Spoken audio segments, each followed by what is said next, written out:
সূরা লাইল। পরম করুণাময় বিশেষ দয়ালু আল্লাহর নামে।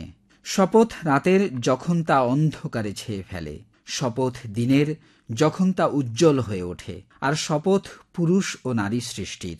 তোমাদের কর্মপ্রচেষ্টা ভিন্ন ভিন্ন ধরনের, সুতরাং যে আল্লাহর আদেশ মতো দান করে, আল্লাহর অবাধ্যতা থেকে নিজেকে বাঁচিয়ে রাখে, আর তার কাছে উত্তম প্রতিদান পাওয়ার বিষয়টিকে সত্য বলে মানে, আমি তার জন্য ভালো কাজ করা সহজ করে দেব। আর যে আল্লাহর আদেশ মতো খরচ করতে কৃপণতা করে, তার আনুগত্য করার কোনো প্রয়োজন বোধ করে না, আর উত্তম প্রতিদানের বিষয়টিকে মিথ্যা বলে উড়িয়ে দেয়, আমি তার জন্য খারাপ কাজ করা সহজ করে দেব। আর তার পতনের সময় তার ধন সম্পদ তার কোনো কাজে আসবে না। সঠিক পথ দেখিয়ে দেওয়ার দায়িত্ব আমার, আর পরকাল ও ইহকাল উভয়ের নিয়ন্ত্রণও আমার কাছেই। সুতরাং আমি তোমাদের দাউ দাউ করা আগুনের ব্যাপারে সাবধান করছি।